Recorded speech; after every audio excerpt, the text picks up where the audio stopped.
얼굴 안 보여. 내가 갈까만.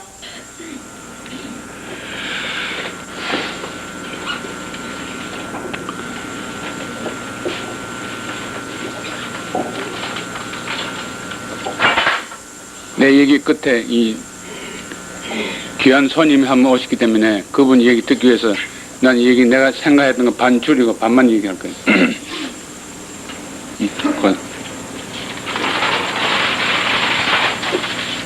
나 여러분 잘 아시다시피 나 연말 되면 1분 연말 마지막 3일하고 연초 3일은 내 일본에 꼭 가요. 한 5년 전부터. 왜? 머리에 충전을 하기 위해서 갑니다. 육체적인 영향이 아니고 정신적인 영향을 충전하기 위해서. 일본 대리를 보고 오시면 전 세계 대통령, 전 세계 장관 다 일본 그 기자들이 가가지고 다 인터뷰 해가지고 그 사람 어떻게 살고 어떻게 지내고 금년에 어떻게 지내고 명년에 어떻게 지내는 거를 그 장관들 대통령 이런 사람들이 다 인터뷰 해주는 거를 대신 TV를 통해서 보기 때문에 내 힘 가지고는 못 만날 이런 귀한 손님들 무엇을 생각하고 있는지 내가 볼 수 있기 때문에 만사제피하고 내가 가서 듣고 오는데 금년에 가서 제일 내 눈에 귀에 계속 많이 들리는 이 말이 단어가 여기 리스트라는 얘기라고. 리스트라. 이 얘기는 지난 토요일 날 암바사다에서 배원 발전을 위한 이 간부회의 한 100명 우리가 모여가지고 외국 강사도 듣고 얘기했는데 그때 주제도 이 리스토라 얘기 가지고 오후 2시부터 밤 10시 반까지 이 간부들 다 토의했어요. 그래서 간부 아닌 분도 많이 계시기 때문에 한 분 얘기한 걸 이건 내가 꼭 한 번 더 반복해야 되겠다 싶어서 들은 분한테는 미안하지만 한 번 더 얘기하는 거예요. 처음에 리스토라 하길래 뭐 절도 리스토라 해야 되고 학교도 리스토라 해야 되고 뭐 무슨 가게도 백화점 전부 다 리스토라를 해야 된다 그런 얘기가 자꾸 들리길래 리스토라가 뭔가 알아서 사진 찾아봤더니 사진은 안 나와 있어요. 그래서 전후 그 문구 가지고 해봤더니 무슨 리라 공거는 이건 두 번째 얘기지. 두 번째. 그래서 스트럭처 공원이 구조단 말이니까 구조를 다시 한다면 이런 의미 같아서 재건설, 재건, 이런 의미로 생각하고 한국에 돌아와서 이 도도실의 최수경 씨는 찾아봤더니 리스트럭션이 알았더니 리스트럭션은 없고 리스트럭처링이 있다 그래요. 그래서 이게 리스트럭처가 있고.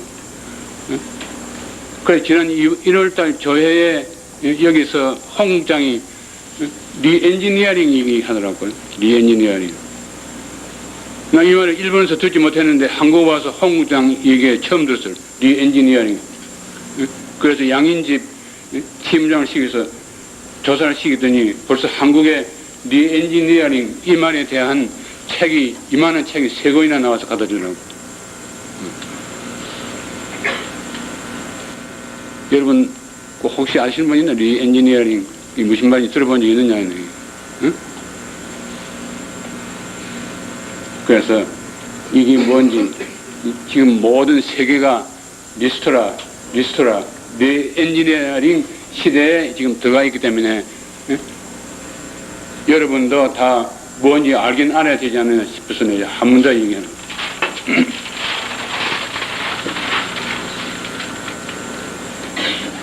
그래서 쉽게 얘기하면 리스트럭처링이라는 거는 필요 없이 살이 쪄가 있는 거 이거를 군사를 뺀다 그런 뜻 같아요.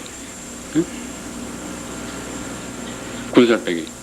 우리 배운 것이 입원 환자는 250명밖에 안 되는데 직원은 종합병원에 800배도 똑같은 직원 수를 가지고 있는 거. 이 잘못되어 있다는 거 사실은.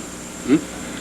입원 환자 수에 비해서 이렇게 1.5배나 넘는 이런 직원을 가진 이런 병원은 아마 대한민국에 우리밖에 없어요. 군사를 빼야 된다고. 그거 빼야 돼. 이런 걸 리스트럭처. 지난 토요일 날 삼성전자의 이 강산을 초빙해서 여기에 대한 얘기를 들었더니 삼성에서도 중역을 삼성전장만 해도 중역을 수십 명 감원시키더라고요. 중역실에 책상을 다 부숴버리고 전부 현장으로 다 내쫓습니다. 중역실이 책상이 없어요. 홍관장은 우리도 좀 총무과 책상 한번 없애버리지. 어때? 책상 없애버려 좀 주차장에 좀 가지시라고. 남이 잘한 거 보면 배워야지. 예를 들면 그렇다 그 얘기. 또 사업에 삼성전자 여러 가지 물건을 많이 만드는데 적자 나는 제품은 관은 폐쇄하고 없애버린다. 제일조상에서 제약부가 있는데 그건 돈만 들고 별로 나오지 않는다. 적자는 그런 건 아주 가감히 없애버려야 되고. 이런 걸 병원에다가 적용하면 적자 나는 관은 없애야 된다. 병원도. 마찬가지예요, 기업은. 그런 게 하나의 리스트락션. 다시면 리스트락션이라는 거는 이렇게 군사를 빼기, 인원을 줄이고 또 적자 난 업종을 폐쇄하고 이런 거를 리스트락션이 그러는데 아직 일본은 개우 작년까지 이 정도까지 와 있는데 구라파나 미국에서는 이보다 더 한 건 더 앞에 나가 있다고. 뭐냐? 여기.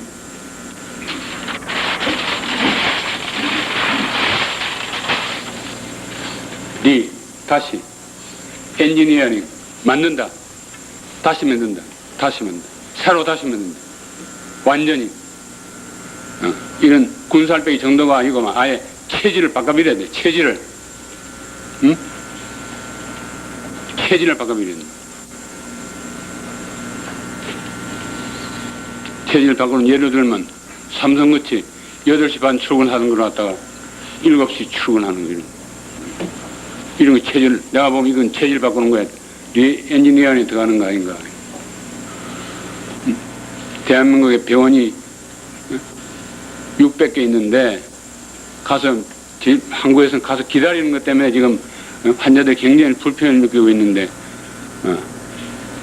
옛날에 지난 몇 달 전부터 안 기다리는 병원을 우리 변모하지 않아 몇 번 얘기했더니 내가 이 얘기를 하기 전에 벌써 보사부에서 지시가 내려왔어요. 안 기다리게 하라고.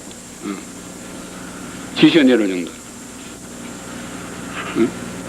내가 35년 전에 미국에 공부하러 갔더니 미국 병원에서는 그 다음날 볼 환자를 그날 밤새 가면서 기록실에 가봤더니 기록실에서 한 10명 정도가 그 다음 올 환자들 차트를 다 뽑아가지고 바별로 넣어놔서 진찰실에 넣어놔가지고 밤에 다 그 진찰실에다 탁탁 갖다 놔요. 그러니까 그 환자가 그분이 약속한 환자가 오면 차트가 벌써 진찰실에 있는 게 접수하고 차트 찾고 가져오고 이런 시간 없죠? 기록실장 어디 갔나? 우리도 네? 환자 오자마자 접수증 받아가지고 그때 뭐 차트 찾고 이러지 말고 미리 그 전날 찾아놓는 방향으로 체질 개선하라. 응? 치과는 얘기 듣는데 왜 다른 건 안 되느냐 이게. 치과는 다 얘기하고 있잖아요. 치과는. 이게 100% 하라고 이제 100%. 100% 하라고 이제 100%. 그러면 제일병을 가면 안 기다리고 곧바로 된다. 이런 거를 체질 개선해야 돼요. 완전히 그냥 체질을 개선해버려야 돼요. 그날 진창군 내가지고 차도 찬다. 무슨 이런 거는 생명 굉장히 못 살아남아요. 또 한 가지. 연공서열. 연공서열. 응? 먼저 들어가지고 자리 오래 차지하고 있으면 자동적으로 올라가는 거.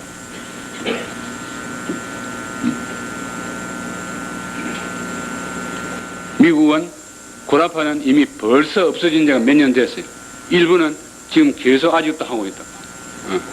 하고 있기 때문에 미국하고 굉장히 일본이 벌써 치기 시작했어요. 재작년부터 일본이 치기 시작한다고. 나이 많은 사람 앉아가지고 도장만 찍고 있는. 그저 삼성 사람 들었더니 일본에서는 벌써 단계를 25개 넘어가지고 밑에 사람마다 사장을 시켰다 그러더라. 25계단을 넘어서 다 밑에 있는 사람 사장을 시켰다 그러더라. 그러니까 우리 비교 작은 병원도 큰 병원하고 경기원 살아남으려면 없애버려야 돼. 우리도 국립 무슨 대학병원이나 뭐 이런 것이 원장 순번제를 하는 거 없애버려야 된다. 30대라도 유능하다고 생각하면 원장 시켜야 된다. 오래 있었다고 터세해서는 안 된다 그런 시대. 종신고용. 일본은 옛날에 사무라이식으로 한 번 부하가 되면 죽을 때까지 다 보장해 줬지만은 이런 식으로 경제 성장이 급진적으로 올라갈 때는 일본이 성공해가지고 이것 때문에 일본이 경제 전장에서 이겼다고 하지만 지금은 벌써 2년 전부터 치고 있어요. 왜? 종신고용. 병원, 그 기업체 하나도 공헌도 못하고 오래 모아가지고 일은 하지도 않고 공문 안 하고 머리는 썩었는데 앉아서 그냥 터세하는 거 이런 인간들이 자꾸 모이니까 기업체 안 움직인다고.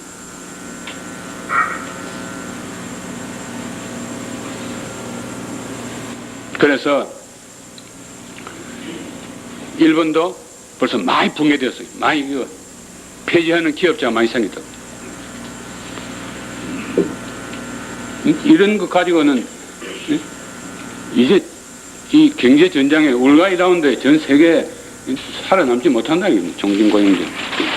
그래서 일본서는 정년 퇴직 저기 전에 별로 그 기업체에 별로 컨트리뷰션 공을 못하는 사람은 나가달라고 권고해서 내보내버려. 나가달라고. 면하지만 나가달라고. 돈 좀 더 줘. 지금 좀 더 줘서 계속 내보내.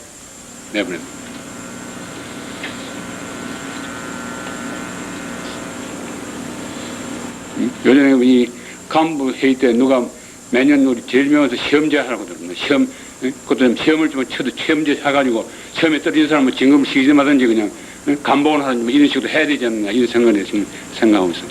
가면 오고 있어도 지절로 오라는 거, 지절로 월급 올라가는 거, 해되면 매년 몇 퍼센트 월급 올라가는 거 없애버려야 된다. 능력 있는 사람 떨어질 필요하지. 깎아버려야 돼. 줄여야 돼. 감봉시킬 필요하지.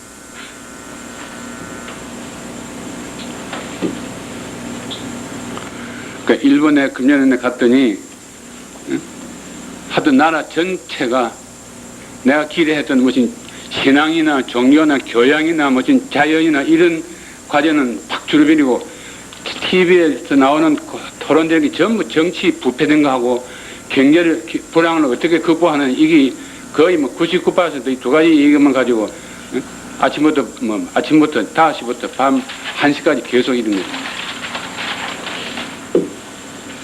그래서 지금 여기 실업자 수를 내가 조사해서 있는데 작년 12월 통계 일본 같이 세계에서 제일 부자 일본 땅을 파면 미국 땅을 2배 반을 살 수 있는 일본 이런 부자 나라 일본에 실업자가 175만 명이 있어요.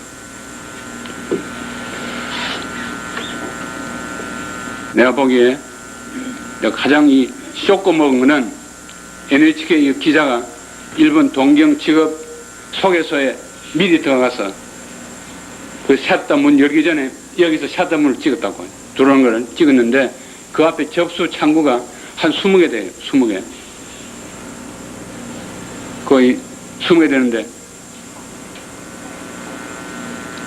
그날 일자리 주문 들어온 거는 18개밖에 없어요. 그 창구 18개만 사람이 앉아있고 나머지는 25개 나무 비어있고 사람이 18사람이 창구 앞에 접수하려고 앉아있는데 오전 6시 되니까 샷다 문이 열려요.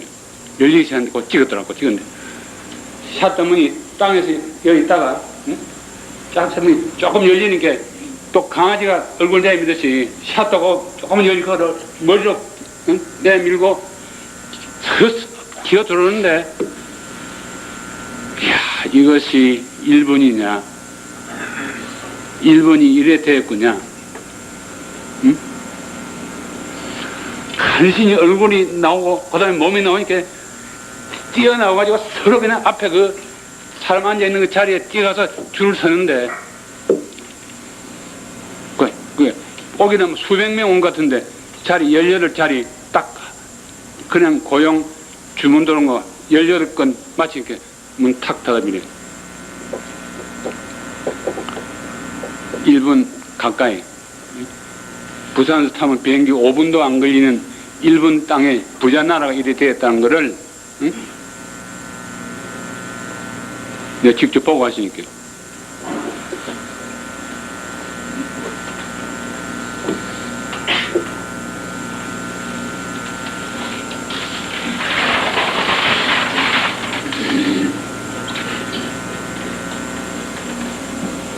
조금 더 불황 상태를 조금 더 설명하면, 작년 취직률이 대학 졸업생은 재작년에 비해서 25% 줄었고, 여자 대학 졸업생은 40% 줄었다. 감소. 인류 기업에서도 취직시켜 놓고 그 6개월 후에 채용을 하는데, 그때 도로 취직 채용한 놓고 통지한 걸 갖다가 전부 캔슬 취소시켜가지고 재판을 하고 있더라고. 채용해놓고 인류 기업이 채용해놓고 해놓고 그다음에 회사 상대 불황이기 때문에 채용 안 한다고 돈을 바꾸시고, 이런 일이 일어날 정도예요. 도요타하고 닛산 보면 잘 알죠. 일본의 그 2대 자동차 메이커인데, 35년 전에 내가 일본에서 공부할 때 그때는 자동차 메이커 2개밖에 없었어요. 그때 차 만드는 것도 요새 그 파브리카 조그만 하는 그런 거 최고 만들고 그런 시대인데, 그때 내가 지금 기억하고 있는 거는 닛산 직원들하고 도요타 직원들은 서로 아무리 바빠도 상대방 회사째 택시를 안 타요. 도요타 직원은 아무리 급해도 지가 할 망정 닛산 택시 오면 안 타고 도요타 차 올 때까지 기다린다. 이렇게 치열한 경쟁을 했는데, 지금 40년 후에 어찌 되느냐? 닛산 망했어요. 망했다고. 망해가지고 일본에 큰 공장 2개가 있는데 하나 문 폐쇄해버리고 직원 반 줄이버리고. 그래, 이렇게 여자 직원들이 취직이 안 되니까 어찌 되느냐? 일본 TV에서 홍콩 가서 취재를 했는데, 일본 여자 대학 졸업생이 홍콩에 와가지고 중국인 상사에 취직하는 애들이 1,500명. 거버치. 그 일만이 필요하는 회사에 떠가지고. 근데 지금 또 가서 간동어를 배워야 되기 때문에 가서 간동어 배우는데, 간 애들이 그 무슨 월급도 적고 이러니까 아파트 방을 하나 빌려가지고 침대 하나에 서이 누우자라고. 셋이서 침대 위에 셋이 누우자면서 간동어 배우고, 또 식빵도 보니까 음식을 사가지고 서서 넣어 먹고 돈도 3등을 해서 같이 내고, 이런 식으로 부모 다 떠나서 홍콩 가서 취직해야 될 이런 일본 여자 대학 졸업생이 있다는 거 여러분 아시고, 우리나라 상태는 어떤지 내 자신은 잘 모르지만 홍콩까지 안 가고도 살 수 있다고 하면 누구한테 감사해야 되는지 모르겠어요.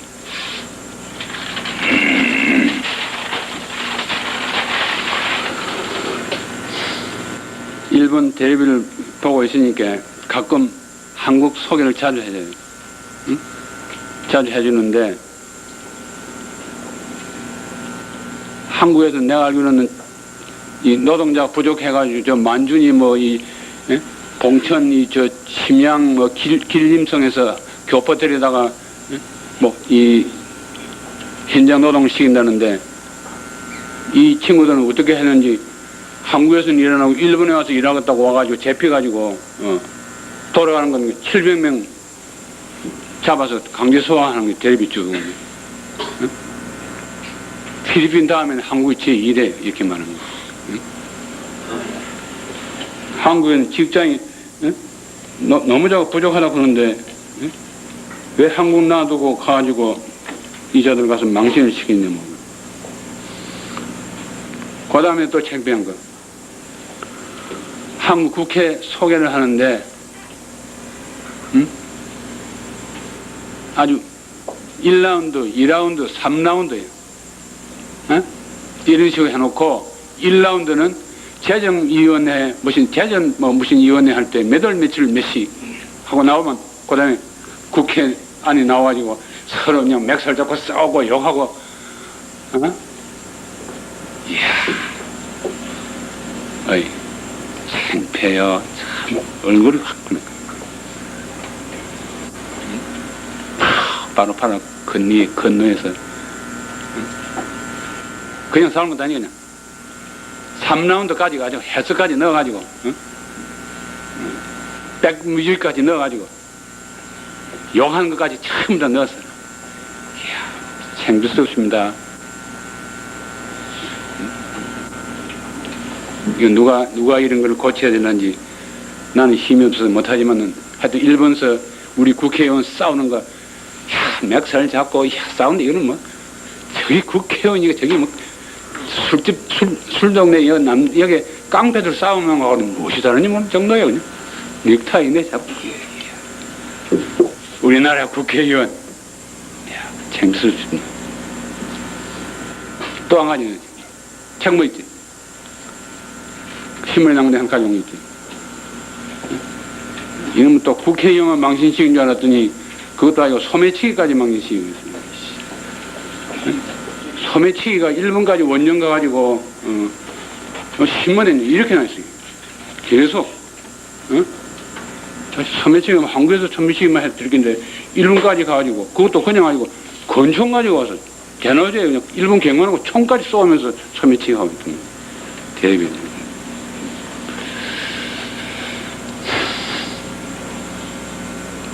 이래가지고 멋있는 선진국이라고 하는지 올림픽을 치른 지가 몇 년밖에 안 되는 이런 나라 꼬라지가 어떻게 이렇게 일본 대레비에 망신스러운 게 비치는지 정말 난 창피했습니다. 이번에 가서.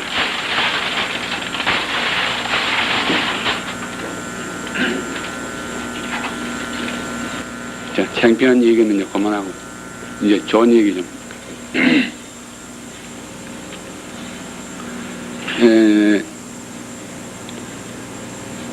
백규 선생 나오셨나? 백규 선생. 백규 선생.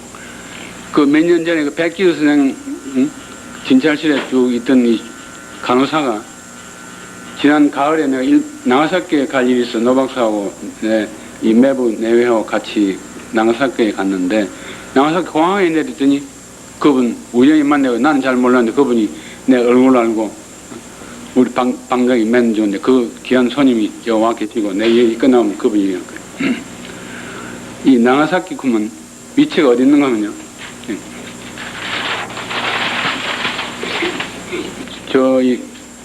여기 나가사키 구주 서쪽 끄트머리에 있는 거. 그래서 나가사키는 무엇으로 유명하느냐 그러면 지금부터 400년 전에 천주교를 믿다가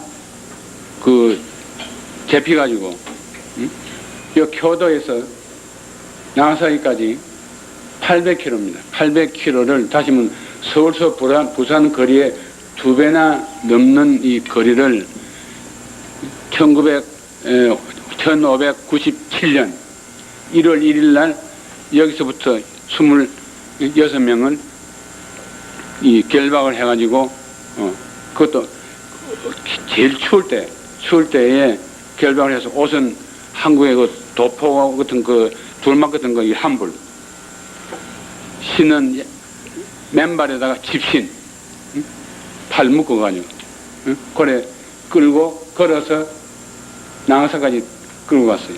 왜?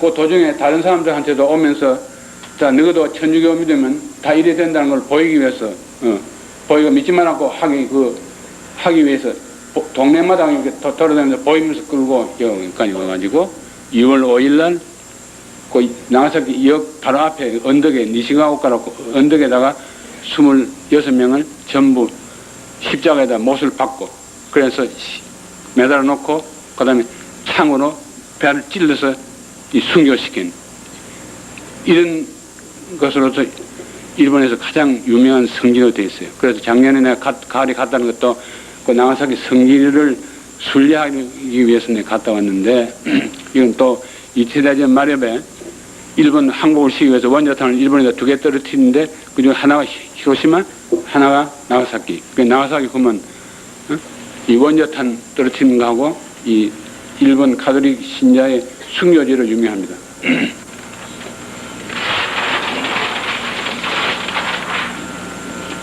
그때에 26명 그러면 전부가 일본 사람이 아니고 스페인 신부가 5명, 포르투갈 신부가 1명.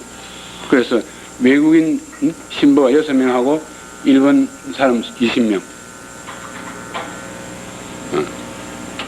그래서 일본의 이 순교 때문에 죽은 사람이, 우리나라는 순교 받기 때문에 죽은 사람이 만 명이 훨씬 넘지만은 일본은 수천 명 정도래요. 수천 명, 확실한 수는. 그 수천 명 중에서도 이 26명만이 성인품에 올라가지고 전 세계에서 이 추앙을 받고 있는 그런 분들입니다. 그 일본 사람 20명.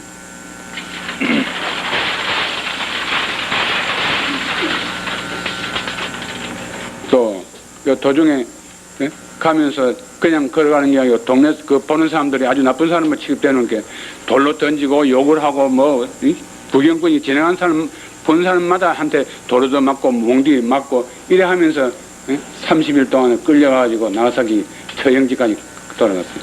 요즘 댕기죠.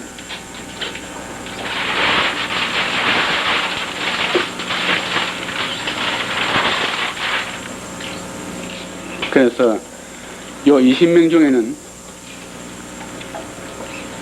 루도비코 본명이 루도비코 이 사람은 11살, 안토니오는 13살, 또 한 사람은 이름은 잘 모르는데 14살. 일본 사람 20명 선고 당한 20명 안에는 요 10대 소년이 3사람이 있었어요. 3사람. 그 풍산 수길도 이 애들이 어리다고 불쌍하다고 네가 안 믿겠다고 배교만 하면 살주고만 이랬는데도 끝내 거절하고 마지막까지 가서 십자가에 매달렸다.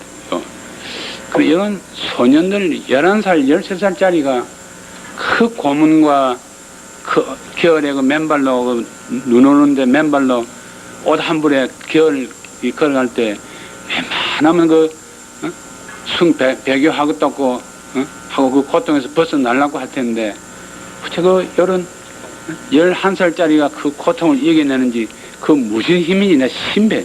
하여튼 나 아무리 생각해도 신비하다. 그래서 지금도 일본 가톨릭 신자들은 그 교도에서 나가사키까지 걸어가요. 걸어가서 그 사람들의 그 가던 길을 다시 한번 걸으면서 이 사람들의 고통을 다시 한번 되새긴다고. 그 일본 사람은 이런 말을 나가사키에노 미치, 나가사키에노 미치, 그러니까 나가사키로 가는 길. 이래가지고 1년에도 수십 명이 걸어서 이 교도에서 나가사키까지 걸어가는데 성수를 하는데 이것도 내가 지금 생각은 겨울에 추울 때 옷 한 벌 입고 맨발로 가야지 여름에 뭐 옷 제대로 입고 걷는 거는 여기 되면 아무것도 아니지 않느냐 이런 생각이 들면서 생각해봤습니다.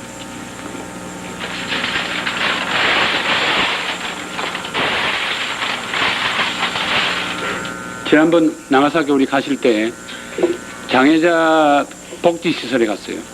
갔더니 아니면 거의 수백 명을 수용 원자탄에 피해 입은 사람, 나이 많아서 이런 사람, 또 선천적으로 장애가 있어서 이런 사람, 나이 40인데도 걸음도 못 걷고 말도 못하는 사람이 전부 모욕시키고 화장실 데려가고 또 말하면 우리 꽃동네 같은 그런 동네가 있는데 거기 원장이 나카야마 아이코라는 분이 원장입니다. 근데 이분은 그냥 원장인데 나이 한 75세쯤 돼 보이는데 의사예요.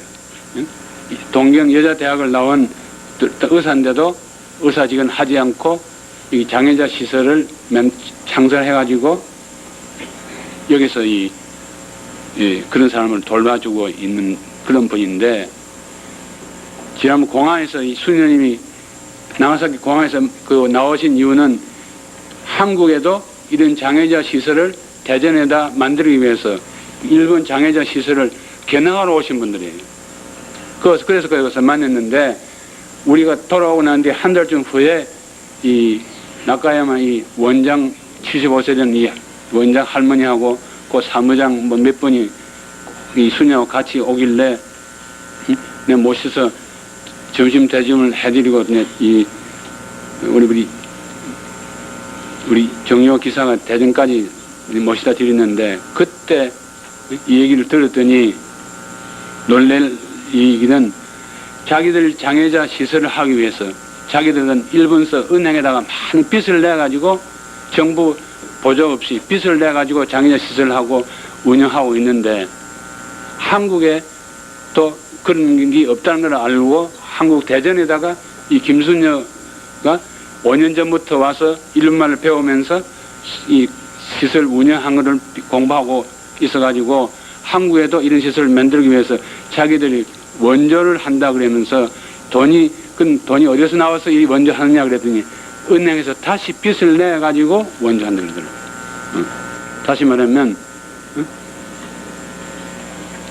이 어떤 사람은 뭐 일본 사람 같으면 그냥 원수같이 자아먹으라고 하지만은 우리가 모르는 이 수면 하에서는 은행에 빚을 내가지고 한국의 장애자 시설을 차리겠다고 만들어주고 지도해주겠다고 하는 이런 일본의 수도원이 있다는 것을 한번 다시 생각하고, 정부끼리는 전부 지 이익 때문에 싸우고 이러더라도 민간인끼리는, 더구나 신자나 기독교 신자나 가톨릭 신자끼리는 서로 다 이 하나님의 밑에서는 같은 자제이기 때문에 이런 사랑의 실천을 하고 있다는 걸 우리 다시 한번 생각하고, 사실은 우리가 해야 될 일을 일본의 수녀원들이 은행에서 빚내가지고 노동하면서 그 돈을 갚아야 되는 이런 신세를 져야 되겠느냐, 이런 생각을 했습니다. 그 나머지 시간은 이 김수녀님 모시고 앞으로 대전에서 전개할 사업이 어떤 건지 좀 들어보시고, 또 여러분도 공감이 가시거든 응본에 그 협조를 해주시길 바라면서 내 이 얘기는 이것을 끝마치고 또 수녀님 나와서 얘기해 주시죠. 일본에 있는 성모의 기사 수녀회 김양희 임마누엘라 수녀입니다. 약 17년, 18년 전에 조금 전에 이사장님께서 말씀하셨듯이 제일병원에서 많은 좋은 체험과 좋은 추억, 그리고 배움의 시간을 약 4년 정도 가졌던 그런 기억이 납니다. 주어진 시간도 짧고 또 여러분들 서서 계시는 분들이 너무 많기 때문에 간단하게 말씀드리면, 각 수녀회가 하는 일들이 여러 가지로 많이 있습니다만 저희 수녀회가 하는 일은 사회복지 사업 가운데 중증 장애시설 파트입니다. 멀리서. 네. 그런데 병원 관계를 하고 계시는 분들이기 때문에 모두 잘 아시겠지만, 중증 장애시설 하면은 혼자의 힘으로는 손가락 하나도 까딱할 수 없는, 완전히 선천적으로든 후천적으로든 누워서 누군가의 도움을 받고 이 세상을 살아가지 않으면 안 될 그런 처참한 그 환경에 처해 있는 분들을 이야기하거든요. 그래서 그 중증 장애인 시설이 지금 저희 나라에는 현재 그 제대로 갖추고 있는 시설이 전혀 없어요. 단지 있다면 잘 알려져 있는 꽃동네나 그 밖에 여러 가지 그 장애자 교육시설, 이런 차원에서는 몇 군데가 있고 또 여러 가지로 도움을 주고 있는 실정이지만, 그 중증 장애인들이 가정 안에서 인간으로서 생활한다는 것도 너무 어렵고, 또 국가 정책상도 여러 가지 아직 그 충분한 대책이 서 있지 않기 때문에 지금부터라도 저희가 그 의식이 있는 사람들이 힘을 모아서 정말 최선을 다해서 돕지 않으면 우리 한국에 있는 장애인들이 전혀 그 불행이라는 차원에서 벗어날 수가 없고, 또 동등한 인간으로 태어나서 자기 탓 없이 그런 장애를 입고 있는데 행복할 수 있는 권리가 저희 인간 한 사람 한 사람에게 똑같이 주어졌다고 생각을 하거든요.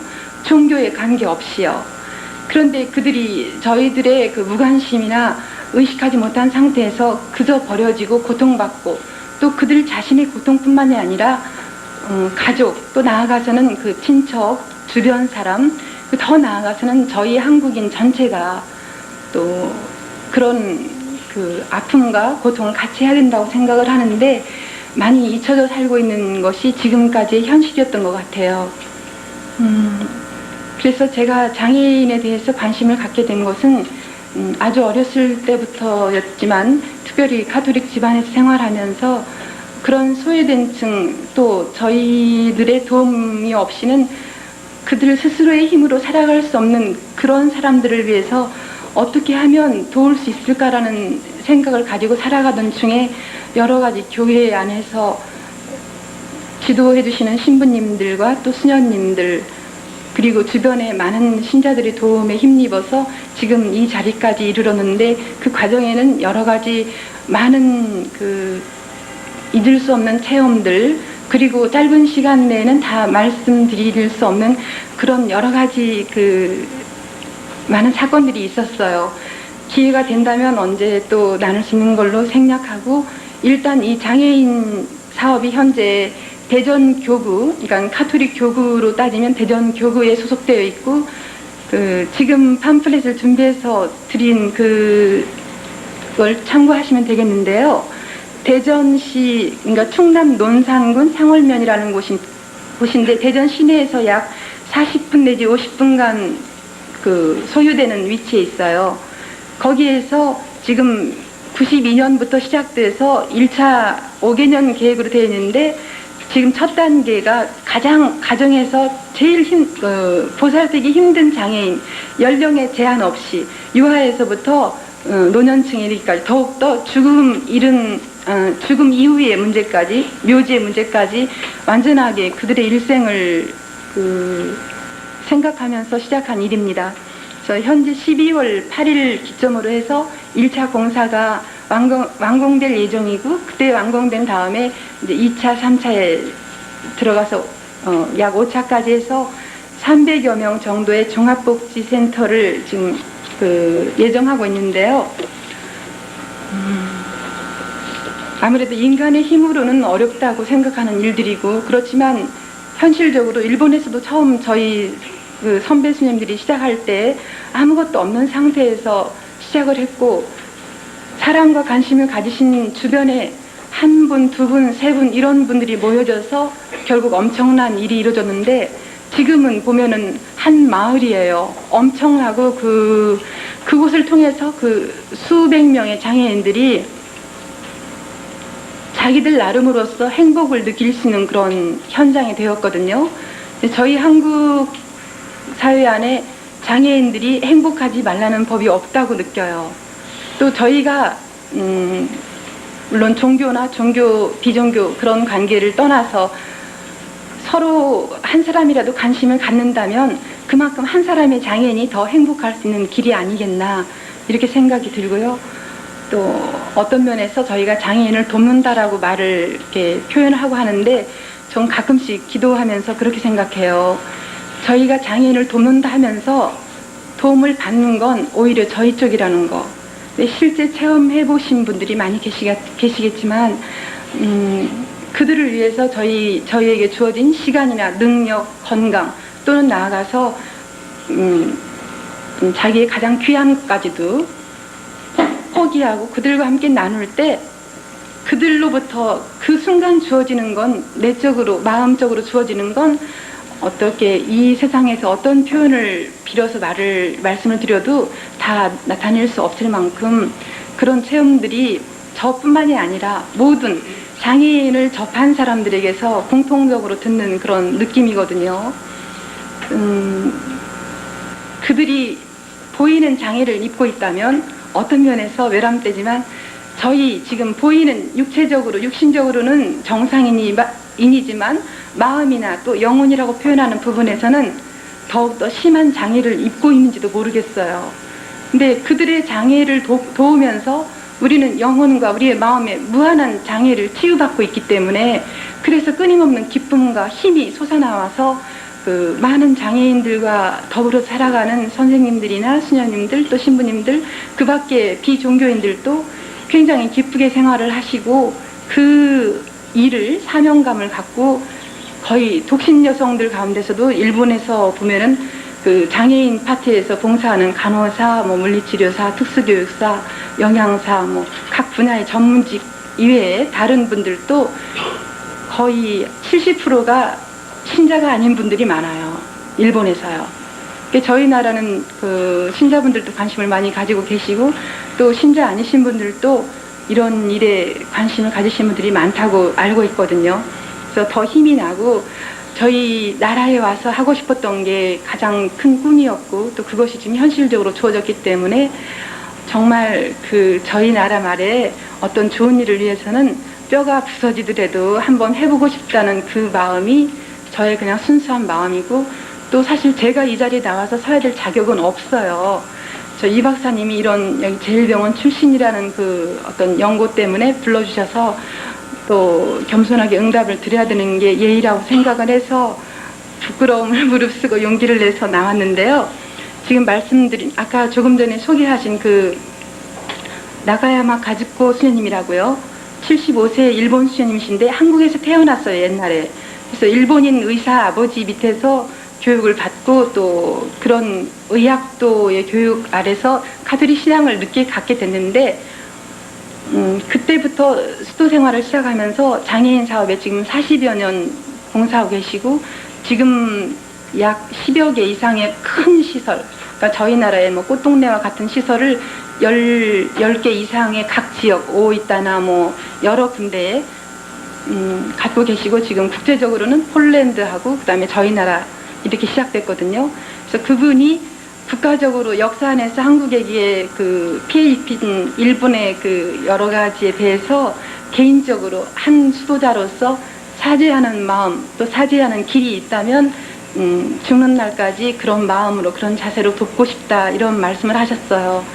저희도 그런 훌륭한 수녀님을 선배로 모시고 있다는 것에 대해서 감사를 드리고 또 그 수녀님이 이 일을 시작하게 된 것은 정말 하느님의 크신 은총 안에서 그 막시밀리안 마리아 콜베 신부님 잘 아시죠? 그 콜베 성인의 정신대로 이 수도회를 세우셨고 그 수도회가 한국에서 이제 정말 햇병아리처럼 이제 몇 년째 진출한 지 몇 년째 되기 때문에 아직은 미약하지만 한국 사회가 요구하는 한국 교회 안에서의 수도자들로서 또 저희들의 힘을 필요로 하고 저희들과 함께 생활을 하면서 행복해지기를 원하는 장애인들이 있다면 또 여러분들 주변에도 계실 수 있고 저희에게 연결시켜 주시면 저희가 힘 닿는 한 최선을 다해서 같이 행복하시는 길로 손잡고 나아가고 싶고요. 또 더불어서 여기 팜플렛 참조하셔서 혹시 관심이 있으시고 또 어떤 뜻이 있으신 분들이 계시다면 여기 적힌 전화번호나 주소를 이용하셔서 연락 주셔도 감사하겠고요.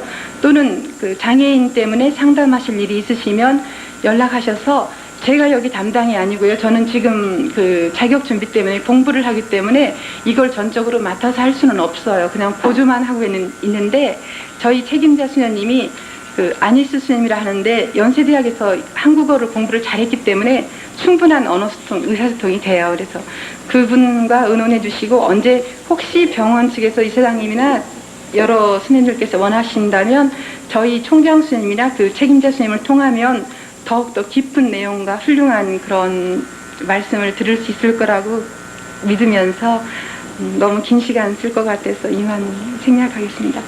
기도하겠습니다. 감사합니다.